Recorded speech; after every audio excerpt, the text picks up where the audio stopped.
Selamat pagi, Bu Heti dan teman-teman. Kami dari kelompok 6 yang beranggotakan Jericho Devlin 18064, Jovan Sendika 20039, Budita Dua Raja 20040, Priscilla 20041, Katarina Novita 20043, Alexis Adi 20045, M. Mega Parditario 20046, M. Putri Alasati 20047, dan Petra Aviana 20048 akan mempresentasikan mengenai materi koperasi simpan pinjam dan modal ventura. Yang pertama adalah koperasi simpan pinjam. Yang pertama adalah pengertian. Koperasi adalah suatu kumpulan orang-orang yang mempunyai tujuan atau kepentingan bersama dengan didasari asas kekeluargaan. Koperasi simpan pinjam adalah koperasi yang melakukan usaha pembiayaan, yaitu menghimpun dana dari anggota, kemudian menyalurkan kembali dana tersebut kepada anggotanya atau masyarakat umum. Menurut data Bapak Koperasi Indonesia adalah usaha bersama untuk memperbaiki nasib penghidupan ekonomi berdasarkan tolong-menolong. Dari semangat tolong-menolong tersebut didoronglah oleh keinginan memberi jasa kepada kawan berdasar seorang buat semua dan semua buat seorang.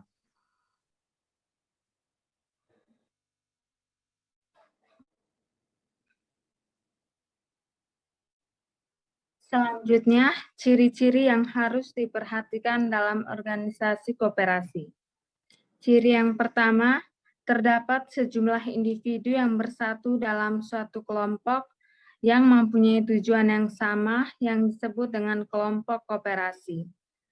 Yang kedua, terdapat anggota koperasi yang bergabung dalam kelompok usaha untuk memperbaiki kondisi sosial ekonomi mereka sendiri yang disebut sebagai swadaya kelompok koperasi. Ciri yang ketiga, anggota yang bergabung dalam koperasi memanfaatkan koperasi secara bersama-sama yang disebut sebagai perusahaan koperasi. Ciri yang keempat, koperasi sebagai perusahaan mempunyai tugas untuk menunjang kepentingan para anggota koperasi dengan cara menyediakan barang dan jasa yang dibutuhkan. Selanjutnya, perangkat organisasi koperasi. Perangkat organisasi koperasi yang pertama adalah anggota koperasi. Anggota koperasi merupakan anggota-anggota koperasi yang sudah bergabung di dalam koperasi tersebut dan sebagai anggota koperasi, mereka harus membayar simpanan pokok dan simpanan wajib. Perangkat organisasi koperasi yang kedua yaitu pengurus koperasi. Pengurus koperasi merupakan orang-orang yang terpilih untuk memegang jabatan tertentu di dalam koperasi dan mewakili para anggota-anggota lainnya. Selain itu, pengurus juga mempunyai tugas dan tanggung jawab untuk melaksanakan segala hal yang telah diputuskan di dalam rapat anggota. Yang ketiga, perangkat organisasi koperasi, yaitu rapat anggota. Rapat anggota adalah pihak yang memegang kekuasaan yang paling tinggi di dalam struktur organisasi koperasi. Rapat anggota diadakan paling tidak 1 tahun sekali dan bertujuan untuk membuat berbagai keputusan, seperti kebijakan koperasi, anggaran dasar, anggaran rumah tangga, anggaran kerja, anggaran belanja, mengesahkan laporan neraca, dan mengangkat atau memberhentikan pengurus koperasi. Perangkat organisasi koperasi yang keempat yaitu Badan Pemeriksa. Badan Pemeriksa Koperasi adalah suatu jabatan pada koperasi yang anggotanya dipilih dari anggota koperasi dan tidak boleh memiliki jabatan lain pada koperasi tersebut. Badan pemeriksa memiliki tanggung jawab langsung kepada rapat anggota koperasi dan memiliki tugas untuk mengawasi dan memeriksa pembukuan keuangan dan kekayaan koperasi, tata kehidupan koperasi, dan juga pelaksanaan kebijakan pengurus koperasi. Selanjutnya ada sumber dana koperasi. Nah, dalam sumber dana koperasi ini memiliki 5 jenis. Yang pertama ada simpanan pokok. Simpanan pokok merupakan sejumlah uang yang wajib dibayarkan oleh anggota kepada koperasi pada saat masuk menjadi anggota, dan simpanan pokok ini tidak dapat diambil kembali selama yang bersangkutan masih menjadi anggota koperasi. Simpanan pokok jumlahnya sama untuk setiap anggotanya. Kemudian jenis yang kedua ada simpanan wajib. Simpanan wajib adalah jumlah simpanan tertentu yang harus dibayarkan oleh anggota kepada koperasi dalam waktu dan kesempatan tertentu. Misalnya, tiap bulan dengan jumlah simpanan yang sama untuk setiap bulannya. Simpanan wajib ini tidak dapat diambil kembali selama yang bersangkutan masih menjadi anggota koperasi. Kemudian yang ketiga ada simpanan khusus atau lain-lain. Simpanan khusus atau lain-lain ini misalnya seperti simpanan sukarela, yang merupakan simpanan yang dapat diambil kapan saja, kemudian ada simpanan purba, dan ada deposito berjangka. Kemudian yang keempat ada dana cadangan. Dana cadangan ini merupakan sejumlah uang yang diperoleh dari penyisihan sisa hasil usaha yang dimaksudkan untuk pemupukan modal sendiri, pembagian kepada anggota yang keluar dari anggota koperasi, dan untuk menutup kerugian koperasi bila diperlukan. Kemudian yang terakhir itu ada hibah. Hibah merupakan sejumlah uang atau barang modal yang dapat dinilai dengan uang yang diterima dari pihak lain yang bersifat hibah atau pemberian yang tidak mengikat.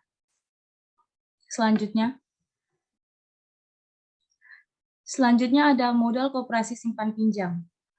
Sumber pemodalan koperasi berasal dari modal sendiri dan dari modal luar. Untuk mengembangkan permodalan koperasi dapat menghimpun dana dari modal penyertaan. Modal sendiri ini berasal dari anggota meliputi simpanan pokok, simpanan wajib, dan juga simpanan sukarela. Modal penyertaan lainnya bersumber dari koperasi dan anggota lainnya, bank dan lembaga keuangan, penerbitan obligasi, dan surat hutang. Selanjutnya.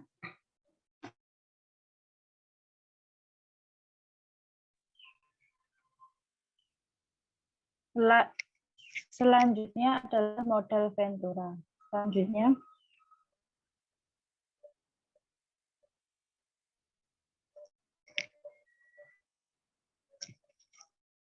Pengertian modal ventura adalah suatu pembiayaan oleh suatu perusahaan kepada suatu perusahaan pasangan yang prinsip pembiayaan adalah dengan penyertaan modal. Perusahaan yang menerima penyertaan modal disebut perusahaan pasangan usaha atau invested company, dan perusahaan yang melakukan penyertaan modal disebut perusahaan modal ventura.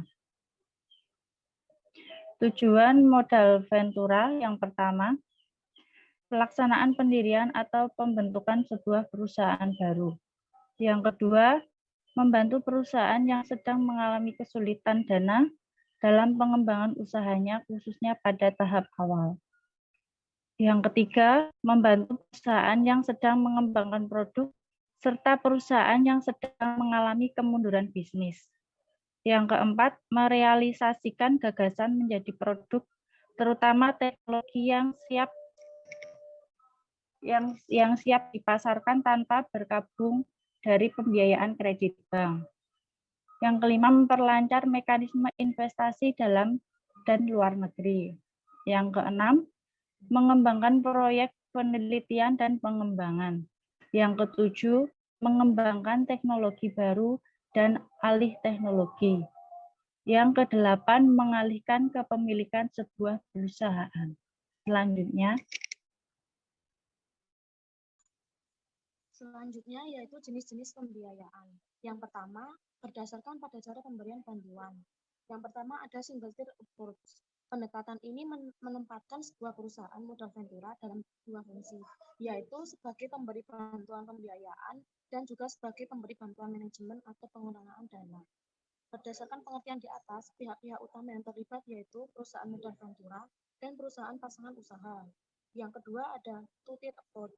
Pendekatan ini memungkinkan sebuah perusahaan pasangan usaha untuk menerima bantuan pembiayaan dan bantuan manajemen dari perusahaan modal ventura yang berbeda. Berdasarkan pengertian tersebut, pihak-pihak yang terlibat yaitu perusahaan modal ventura yang memberikan bantuan pembiayaan dan perusahaan modal ventura yang memberikan bantuan manajemen. Yang kedua yaitu berdasarkan pada cara penghimpunan dana. Yang pertama ada leverage venture capital. Perusahaan modal ventura ini sama sekali tidak mempunyai modal sendiri. Modal sendiri tetap ada, tetapi dalam proporsi yang relatif jauh lebih kecil dibanding dengan pinjamannya. Yang kedua ada equity venture capital. Perusahaan modal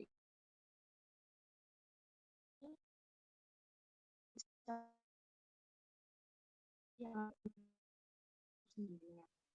Yang ketiga berdasarkan kepemilikan. Yang pertama ada private venture capital company. Perusahaan modal ventura yang belum go public atau belum menjual sahamnya melalui bursa efek disebut private venture capital company. Yang kedua public venture capital company.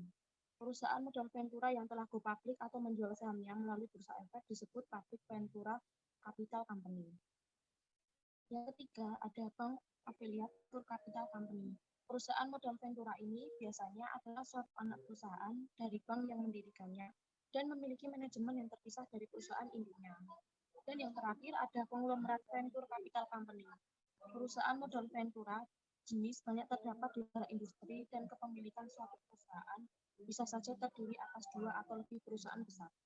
Selanjutnya,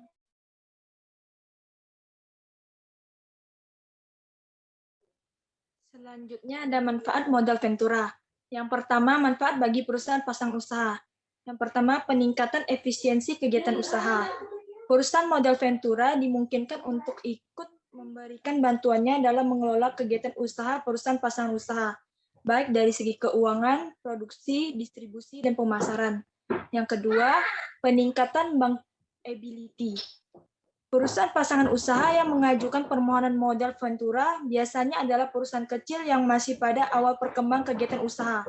Perusahaan dalam kondisi ini biasanya tidak cukup mempunyai kemampuan untuk memperoleh bantuan dana pinjaman dari bank. Dengan adanya bantuan dana dan manajemen oleh perusahaan modal ventura, perusahaan dapat berkembang dan meningkatkan efisiensinya. Dengan kondisi perusahaan yang semakin membaik, maka perusahaan relatif lebih mudah dalam berinteraksi dengan bank, terutama dalam hal memperoleh bantuan pinjaman dari bank dan lembaga keuangan lainnya. Yang ketiga, peningkatan kemampuan pengembangan usaha. Persyaratan pengembalian pembiayaan dan balas jasa yang relatif lebih ringan meningkatkan likuiditas perusahaan. Likuiditas perusahaan yang lebih baik ini dapat dimanfaatkan untuk melakukan ekspansi usaha seperti peningkatan kapasitas produksi, perluasan daerah pemasaran, peningkatan kualitas, dan kuantitas sumber daya manusia, dan lain-lain. Yang kedua, manfaat modal ventura bagi perusahaan modal ventura. Yang pertama, peningkatan kemampuan teknis dan pengalaman karyawan dan staf perusahaan. Karyawan dan staf perusahaan modal ventura akan meningkatkan pengalaman dan kemampuan teknisnya dalam mengelola berbagai macam perusahaan seiring dengan semakin seringnya membantu perusahaan pasangan usaha melakukan kegiatan usahanya. Yang kedua, peningkatan informasi tentang modal ventura. Kesuksesan dalam mengadakan penyertaan modal dan membantu manajemen suatu perusahaan pasang usaha dapat secara bertahap meningkatkan pengetahuan dan kepercayaan masyarakat terhadap perusahaan modal ventura, terutama di Indonesia. Pengetahuan dan kepercayaan masyarakat yang lebih besar terhadap modal ventura sangat menguntungkan bagi pengembang usaha modal ventura dalam jangka panjang.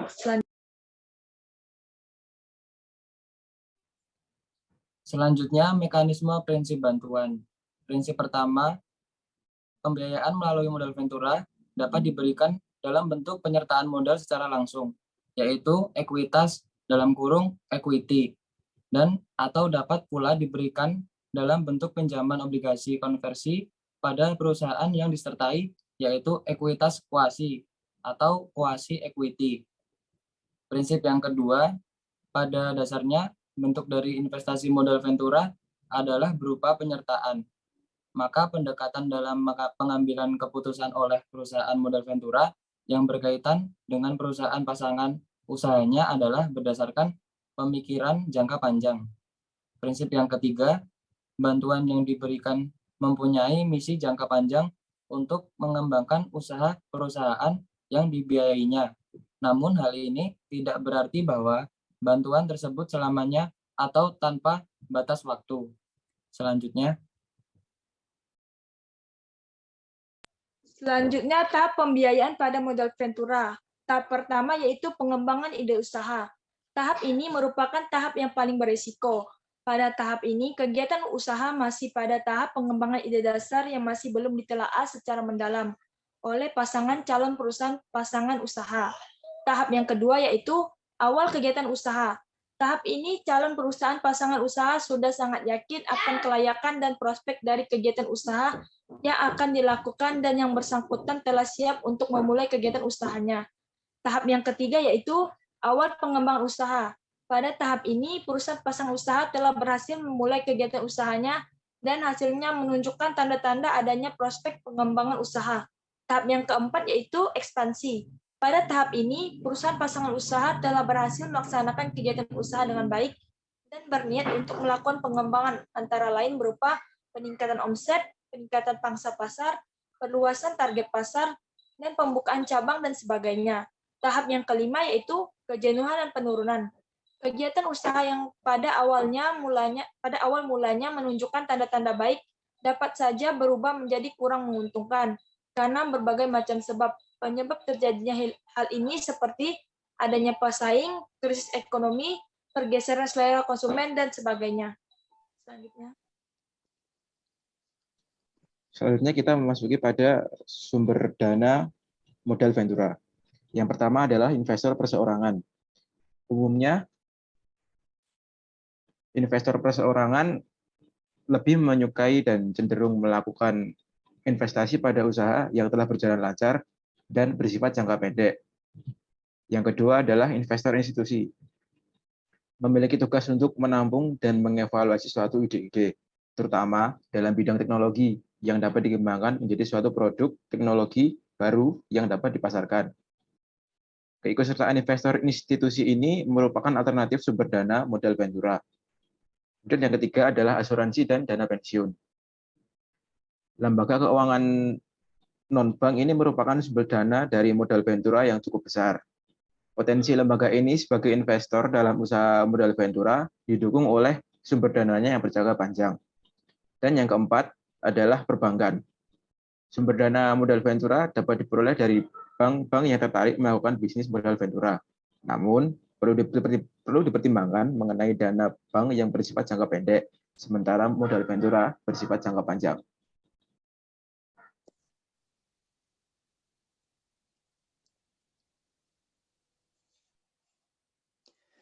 Selanjutnya ada studi kasus.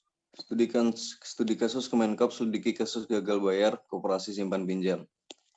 Kementerian Koperasi dan UKM tengah menyelidiki kasus gagal bayar koperasi simpan pinjam atau KSP Tinara Banyuwangi pada anggotanya.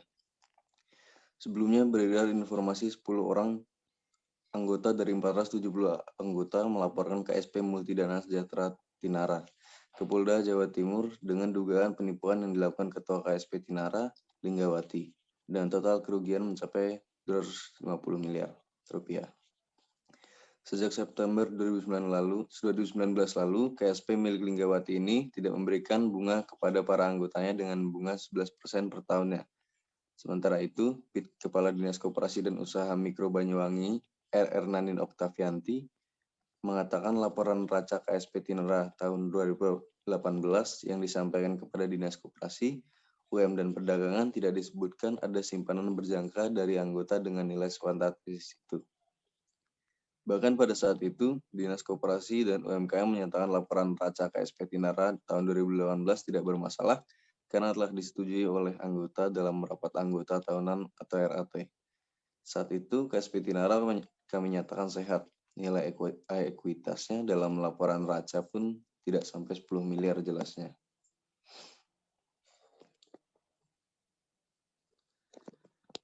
Terkait kelembagaan koperasi itu sendiri, selanjutnya adalah bersifat independen. Karena pada dasarnya tidak ada pihak lain yang bisa ikut campur dalam pengelolaan koperasi kecuali anggota itu sendiri. Pengurus dan pengawas dibentuk oleh anggota. Memang pengurus diperbolehkan merekrut manajer atau karyawan di luar dari anggota untuk menjalankan tugas, ungkapnya. Terkait dengan investasi bodong KSP Tinara, hal yang aneh bila pengawas tidak mengetahui ada ketidaksesuaian antara modal yang diterima dengan laporan neraca yang dibuat oleh pengurus.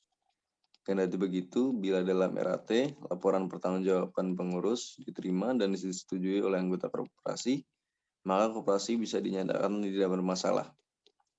Terkait permodalan koperasi, ia menyatakan boleh dari pihak ketiga yang sifatnya di luar anggota seperti bank. Namun demikian, segala modal yang masuk wajib dilaporkan ke dalam neraca keuangan koperasi. Kemungkinan lanjutnya pihak-pihak yang akan melaporkan pengurus KSP Tinara kepada pihak berwajib tersebut adalah pihak ketiga yang notabene bukan anggota. Berkaca dari KSP Tinara, pihaknya berharap masyarakat memahami betul tentang koperasi. Kami siap memberikan pelayanan konsultasi pada masyarakat Punggas Nanin. Solusi dan saran, pemerintah melalui Kemenkop wajib turun tangan dalam mengawasi dan menindaklanjuti kasus berikut dengan menertibkan peraturan wajib kepada seluruh koperasi supaya kasus seperti gagal bayar dapat diatasi. Berikut referensi dari kami. Sekian presentasi dari kami. Jika ada salah kata, kami mohon maaf. Terima kasih.